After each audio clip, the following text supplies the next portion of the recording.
Kire baganda bange, oh yeah, ndi mu ggwanga lya America ndi n'omukulembeze w'eggwanga Kyagulanyi Ssentamu Robert Bobi Wine. Eno ndeese Diaspora Tour Program. Eno y'entambula y'omukulembeze w'eggwanga Kyagulanyi Ssentamu Robert Bobi Wine gy'agenda okutambula ng'ali mu ggwanga lya America.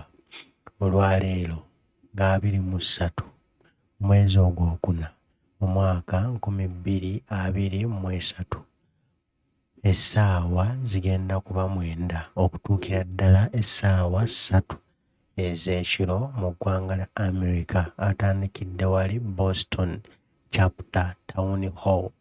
Adresi egenda kubeera Kennedy Middle School, era nga woyitibwa gwe wenna okubeerawo wano mu Waltham,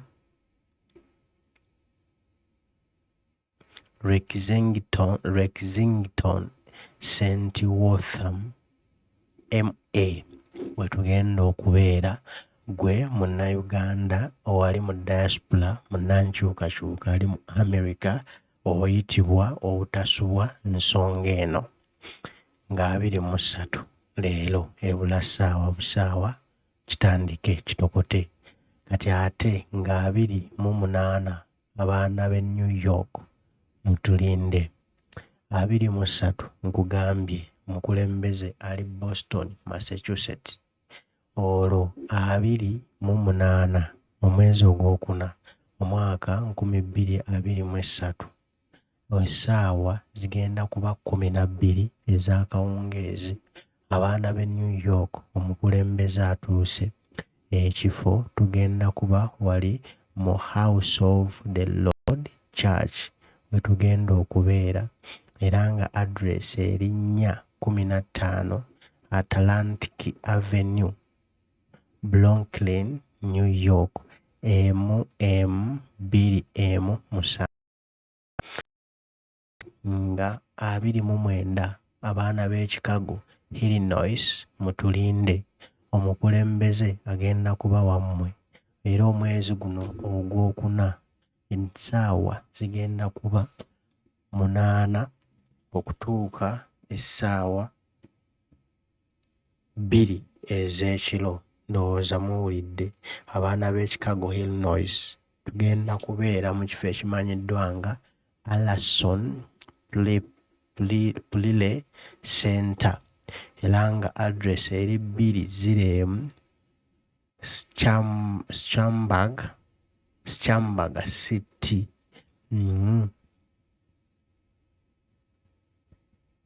Awo wetugenda okusisinkana omukulembeze w'eggwanga Kyagulanyi Ssentamu Robert Bobi Wine.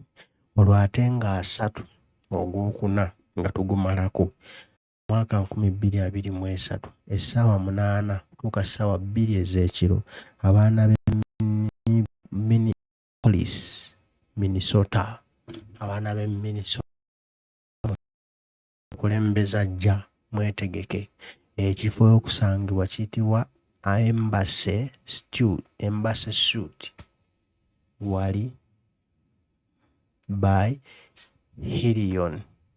Awo wennyini wetugenda okusisinkana w'eggwanga ku airport. Address eri 7 34 TH Avenue South, Bloomington, Minnesota 55425. Eyo y'entambula y'omukulembeze w'eggwanga Kyagulanyi Ssentamu Robert Bobi Wine nga bwegenda wali mu ggwanga lya America. Pulogulaamu bwetu bweri tugikuwadde ey'ogwokuna. Togamba saategedde, saawulidde, saabimanya, tebaŋŋamba. Ffe tubikugambye, tubikutegeezezza, tubikumanyisizza. Gwe butayagala kugenda eri mukulembeze, kinaava eri ggwe butayagala kugenda kulaba President Kyagulanyi Ssentamu Robert Bobi Wine. Kinaveera eggwe nga toyagala kulaba ku nkyukakyuka mu ggwanga lyo, naye ffe buli kimu tukikoze, buli kimu tukyogedde, buli kimu tukibagambye. Nze abaana b'e Boston, Massachusetts, ng'ennaku z'omwezi 23 lwe lwaleero luno essaawa 9 kutuuka ssaawa 3 omukulembeze ali naffe awo ku Boston Chapter Town Hall era nga address eri Kennedy Middle School 655 Lexington St. Waltham MA. Awo tugenda okuba ne President w'eggwanga Uganda. Ate mu abaana b'e New York mumulinde ennaku z'omwezi 28 omwezi ogwokuna omwaka 2023 zijja kuba ssaawa 12 ez'akawungeezi paka eyo gye tunaakooyera.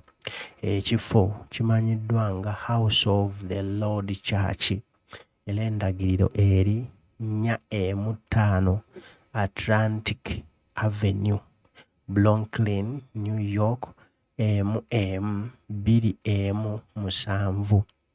Ate mmwe abaana b'e Chicago, Illinois, omukulembeze wakuba nammwe ennaku z'omwezi 29 omwezi ogwokuna omwaka 2023 essaawa 8 okutuukira ddala essaawa 2 ez'ekiro.